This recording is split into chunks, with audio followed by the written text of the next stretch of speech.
Hierdie aksie kan begin.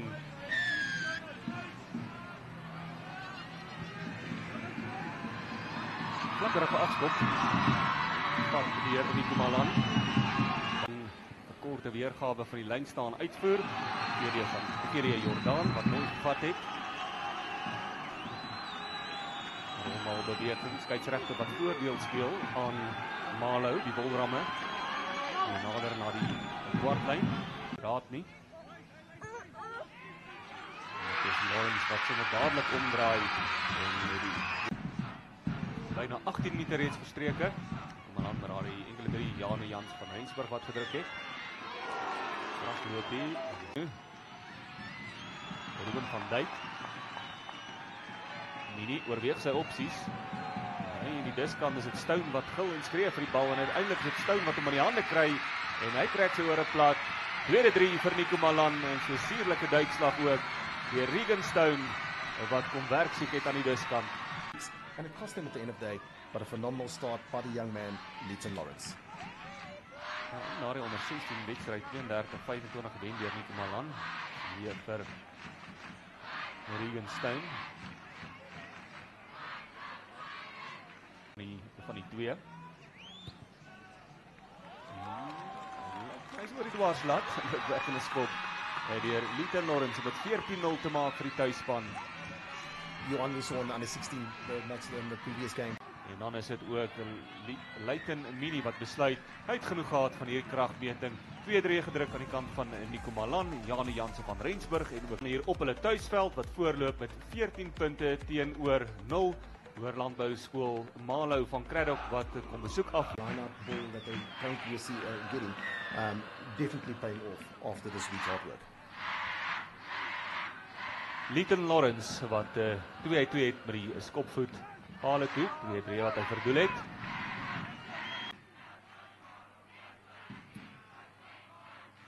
Agseman, Gere Jordaan.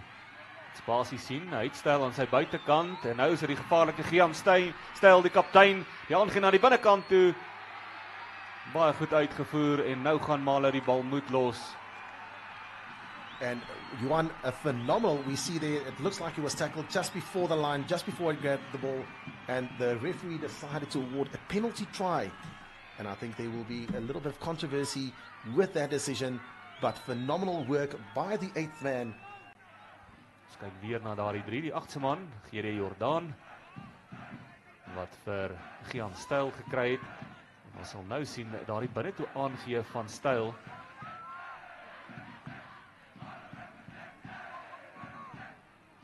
Skeieregter verdediging wat opgedeel moet word. Pietman Kleinhans. Nou is dit weer Regan Stone, kan hy sy tweede druk in die hoekie. En dit is Regan Stone, sy tweede 3 van hierdie kragmeting. En 19-7 die telbord wat nou weer lees. A phenomenal try on the side of Nico Malan. Here we have a look at, we see the sorry ladies and gentlemen, we see Kleinhans with a great break and then the white pulse all the way to Regan Stone and a phenomenal finish. Skitterende hoek wat ons hier sien. En net kort van die dwarslat. Dis nie hulle sukkel bietjie in die vaste skrims.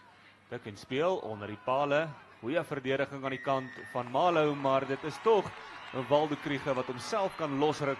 En onder die dwarslat druk hy dan Hoërskool Nico Malan se 4-3. Ja, ons sien weer Waldo Kriege wat dik en speel en ek het aanvanklik gedink dit is Malo wat goed genoeg gedoen het om weg van die doellyn af te hou, maar 7. And the conversion is good. 26 points to 7 in favor of the home school. Dit 3 gesien deur Waldo Kriege, Jane Jansen van Rensburg, maar dis Regan Stone wat 2 keer agter die doellyn gaan kuier het in die eerste helfte en dan daardie pragtige 3 wat hy gedruk het in die tweede helfte.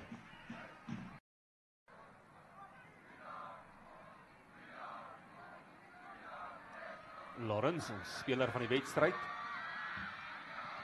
Van die kerk. Nou die spelers baie besig op die aanstryd wees. So, Malo sal versekerlik begin hardloop.